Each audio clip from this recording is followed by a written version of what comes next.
terakhir akan kita berikan kesempatan kepada pembicara kita, yaitu Bapak Dr. Fakih Sarip. Beliau ini pakar komunikasi dan produktif sekali ya, banyak menghasilkan buku-buku tentang komunikasi yang bisa dapatkan di toko sekalian promosi ya.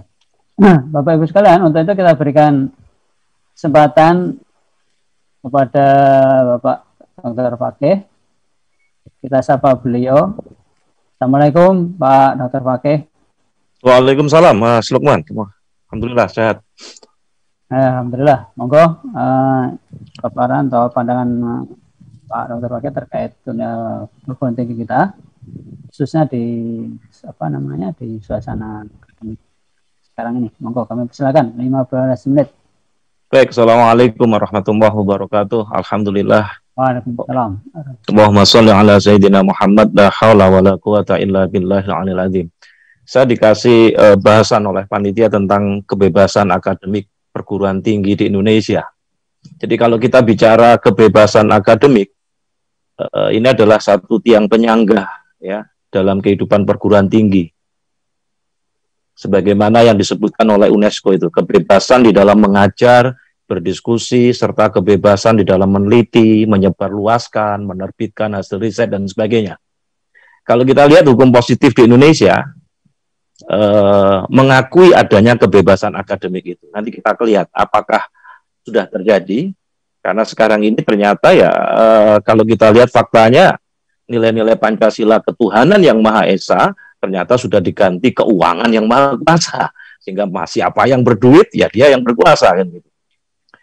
Misalnya kita lihat jaminan dasar hukum kebebasan akademik. Jadi kalau kita lihat Undang-Undang Dasar 45, jadi kalau di dalam pembukaan itu kan atas berkat rahmat Allah. Itu kalau kita pelajari betul, setiap undang-undang dan hukum di Indonesia itu begitu keluar atas berkat rahmat Allah atau atas dasar ada kata-kata Tuhan itu Allah. Tapi hari-hari ini kan kita sudah mulai melihat di hukum kita sudah mulai hilang. Itu artinya atas berkat rahmat Allah itu kalau kita ingin hidup kita ini berkah mestinya segala perundang-undangan itu harus tidak boleh keluar dari landasan kesadaran akan hubungan kita dengan Allah. Nah, ini poin yang pertama. Tapi kalau kita lihat jaminan dasar hukum kebebasan akademik misalnya, saya katakan Undang-Undang Dasar 45. Kemudian di pasal 31 ayat 5 itu disebutkan bahwa pemerintah diwajibkan untuk memajukan ilmu pengetahuan dan teknologi dengan menjunjung tinggi nilai-nilai agama dan persatuan bangsa untuk memajukan peradaban. Di situ ada nilai-nilai agama. Ya. Tapi justru yang terjadi sekarang adalah ketika ada dosen, ada mahasiswa, dia berusaha menjunjung tinggi nilai-nilai agamanya. Kalau udah Muslim dengan Islam, ada kegiatan UKKI dan sebagainya. Sekarang buru-buru dituduh radikal, ya. Karena radikal gitu ya. Kita lihat sekarang fakta. Dan kalau kita lihat sekarang, betul tadi ketika Prof. Fahmi, para pembicara yang lainnya menjelaskan, perguruan tinggi kita, negeri sekarang ini itu seperti kalau sudah badan hukum itu kayak perusahaan gitu sudah. Jadi kayak corporate. Jadi saya pernah kerja di holding company-nya IPB. Dan mungkin sampai hari ini saya masih dipakai oleh PT Primakola IPB. Jadi PT Primakola itu ada bagian dari holding company IPB yang dia bergerak pada bidang CSR, kemudian kerjasama dengan perusahaan-perusahaan BUMN dan sebagainya. Jadi kalau kita lihat tadi pembiayaannya tadi itu, misalnya di negeri, yang kalau sudah jadi badan hukum, dia bisa punya SPPU, dia bisa kerjasama riset dengan industri-industri yang lainnya. Nah, kalau kita kembalikan tentang dasar hukum tadi, di dalam Undang-Undang Dasar 45, di situ ada kalimat tadi, memajukan ilmu pengetahuan dan teknologi dengan menjunjung tinggi nilai-nilai agama dan persatuan bangsa untuk memajukan peradaban. Kemarin frasa agama sudah dihilangkan, ya, setelah diprotes bareng-bareng kemudian ketatapan.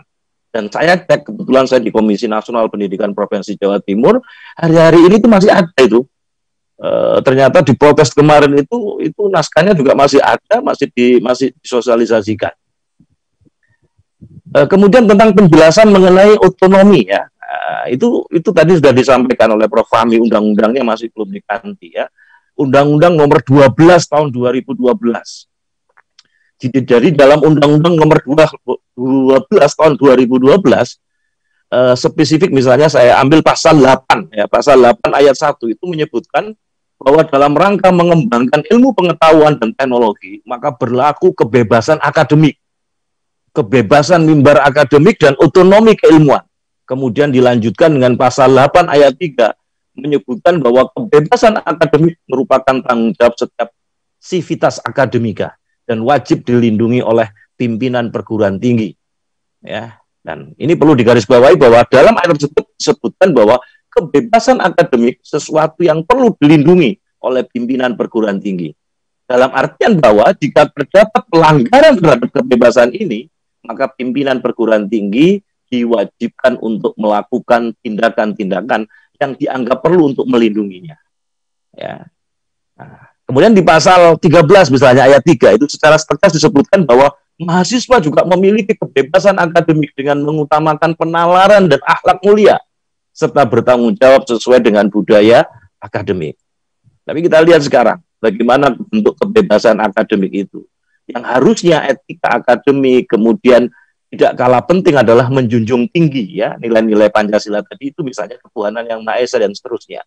Tapi ternyata faktanya kebebasan akademik saat ini justru pimpinan perguruan tinggi itu lebih banyak menjadi kepanjangan tangan kekuasaan. Jadi oligarki kekuasaan ini sekarang sudah masuk kemana-mana kan gitu. Beberapa waktu yang lalu misalnya ada lembaga pres mahasiswa di Bredel, kemudian ketika ada seminar webinar ya meluruskan persoalan pemberhentian presiden ditinjau dari sistem ketatanegaraan, itu ternyata panitia diskusinya, kemudian dilakukan pemanggilan oleh kepolisian, ancaman pasal makar dan sebagainya, kemudian WhatsApp panitia juga diretas dan sebagainya.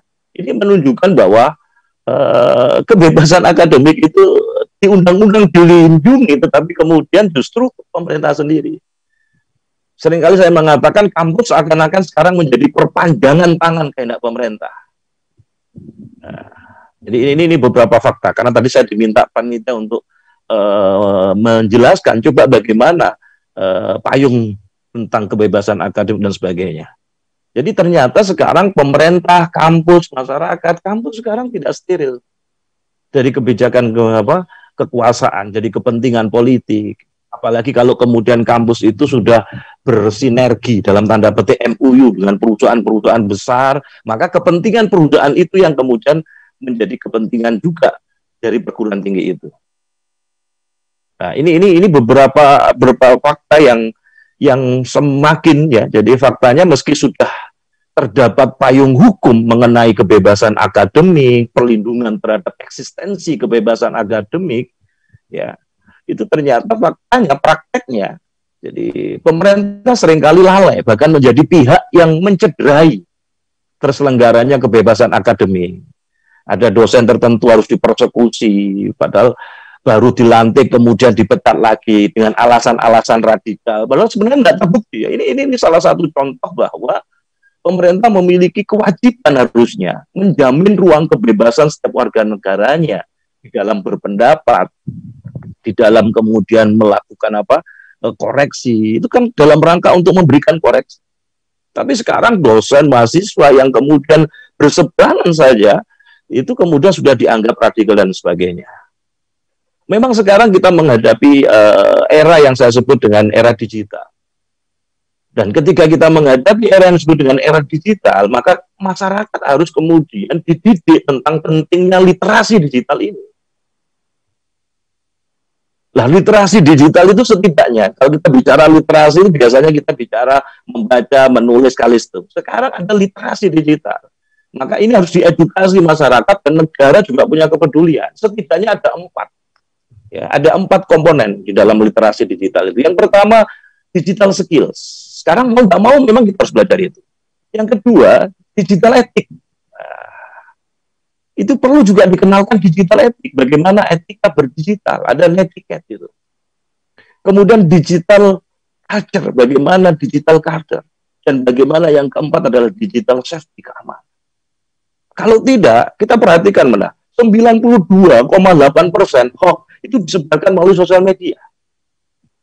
Nah, kalau masyarakat kemudian tidak memiliki kepedulian, apalagi perguruan tingginya tadi sudah kena oligarki kekuasaan dan oligarki politik ekonomi, sehingga kemudian kesadaran yang saya katakan tadi, kesadaran akan hubungan kita dengan Allah itu menjadi sebuah fondasi yang tidak boleh hilang. Karena dengan kesadaran akan hubungan kita dengan Allah itu yang ditanamkan kepada para mahasiswa, nanti akan muncul yang disebut nanti kepribadian yang baik, kepribadian yang unggul. Kalau kita menyebut dengan kepribadian yang Islam, maka fondasi kesadaran akan hubungan dia dengan Allah, kemudian menanamkan kepribadian yang baik, yaitu kepribadian Islam, maka akan memunculkan semangat untuk belajar. Semangat untuk belajar apa? Memahami ilmu-ilmu agama, ilmu-ilmu dasar agama. Dan selanjutnya baru kemudian spesialisasi tadi itu, mau belajar fisika, kimia, matematika, ilmu yang lainnya. Tetapi ketika fondasi tadi, kesadaran akan hubungan dia dengan Allah, memunculkan kepribadian yang baik tadi, kepribadian Islam, yang kemudian semangat untuk mempelajari dasar-dasar ilmu agama, maka disitulah nanti akan muncul intelektual muslim yang hebat. Karena yang ketiga nanti kecenderungan sesuai dengan keahliannya masing-masing. Nah, ini semua akan benar-benar menjadi sesuatu yang luar biasa, pendidikan yang luar biasa, itu ketika diterapkannya bagaimana sistem pendidikan Islam. Dan itu tadi sudah disampaikan bagaimana konsep pembiayaannya. Teman-teman sekalian, kalau kita tahu di Al-Azhar, itu konsep wakafnya luar biasa. Gontor pun dengan wakafnya. Tadi yang disentuh memang ada kesadaran akan hubungan dia dengan Allah. Jadi antara masyarakat, individu, negara, itu tidak bisa dipisahkan. Jadi kalau kita bicara penerapan hukum, kemudian penerapan suatu nilai-nilai yang luar biasa, itu tidak cukup hanya kesadaran individu. Tetapi juga masyarakat, sekolah, punya kepedulian, ormas dan sebagainya, dan negara sebagai pelindung dan pengayom. Karena tiga-tiganya itu harus kemudian, saya seringkali menyebut dengan istilah segitiga ini. Jadi tidak cukup hanya kesadaran individu, tapi masyarakatnya, sekolah, kampus, kemudian ormas, parpolnya, itu juga memiliki pemahaman yang sama tentang pentingnya pendidikan. Dan kemudian apa yang ketiga? Negara, dalam hal ini pemerintah, sebagai pelindung, pengayom, dan penerap sesuatu yang luar biasa. Kalau tiga-tiganya ini kemudian tidak terjadi connecting yang luar biasa, hanya kemudian diserahkan kepada kesadaran individu saja. Jadi kita bisa lihat bagaimana sekarang kalau kemudian dengan daring yang semacam ini, misalnya di kampus-kampus sekarang ini, itu kemudian sudah tidak masuk kampus, kemudian ujiannya juga tidak bisa maksimal. Sementara kemudian masyarakat kita, mahasiswa kita, anak-anak didik kita belum terlatih yang namanya literasi digital. Inilah PR-PR yang luar biasa. Dan malam hari ini kita dapat pencerahan dari beberapa narasumber termasuk Prof. Fahmi Lukman, Prof. Fahmi Amhar, Ustadz Dr. Abu Sufyan. Mudah-mudahan ini menjadi kesadaran bagi kita bahwa persoalan pendidikan itu adalah persoalan yang penting dan mendasar. Dan itu juga amanah dari Undang-Undang Dasar 45. Demikian mungkin sebagai pengantar diskusi kita. Karena saya pembicara terakhir, minta untuk fakta. Tapi suruh ngomong terakhir. Baik, saya kembalikan kepada Dr. Lukmanur Rahim. Wassalamualaikum warahmatullahi wabarakatuh.